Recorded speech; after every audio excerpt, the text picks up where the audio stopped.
Okay, next speaker, Dr. Tanima. Yeah, she'll be talking on the blepharochalosis syndrome. Good evening. I will be talking on blepharochalosis syndrome and its atypical presentation of Asher syndrome. Blepharochalosis was first described by Joseph Baer and was termed by Ernst Fuchs, which means the eyelid to slacken. It is defined by the episodic inflammation of the upper eyelids, mostly bilaterally. Your slides are not. Mostly bilaterally with 3 to 4 episodes per year. Females are more affected during the adolescent or the pubertal age group, although unilateral presentation, lower lid involvement and old age presentation have also been seen. The blepharochalosis occurs in two phases. First is the intermittent or the active phase, where we find painless, non-pitting edema lasting for 2 to 3 days. This again consists of two phases, the hypertrophic phase, where we find prolapse of the orbital fat due to the weakness of orbital septum, giving a fuller orbit appearance, and the atrophic phase, where there occurs fat atrophy, giving a hollow orbit appearance. The second phase is the quiescent phase. As the name suggests, the disease remains quiescent for at least 2 consecutive years, giving the characteristic cigarette paper appearance of the eyelids. So here we represent 3 cases, all of them presented with non-pitting bilateral edema. The case 1 is that of a 22 years female who presented at the hypertrophic phase. Case 2 is that of a 14-year male presented in his active phase, and case 3 is unusually of a 54 years male who had no other symptoms of atopy, asthma, or systemic association.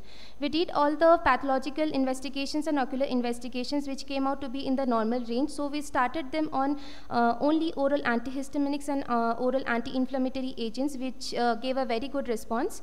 The etiopathogenesis, some studies says that it's a familiar variant of angioneurotic edema.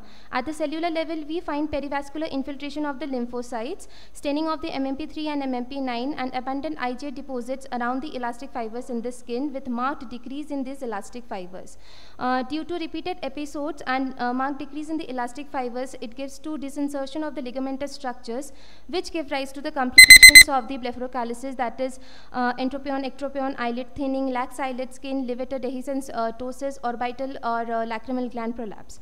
Konae et al. Has given in his study with RT-PCR analysis of mRNA expression of elastin in the skin of blepharochalosis with that of healthy controls, and he has said that there is no such difference found in both the studies. He suggested environmental factors and other matrix components to be involved in loss of elastic fibers.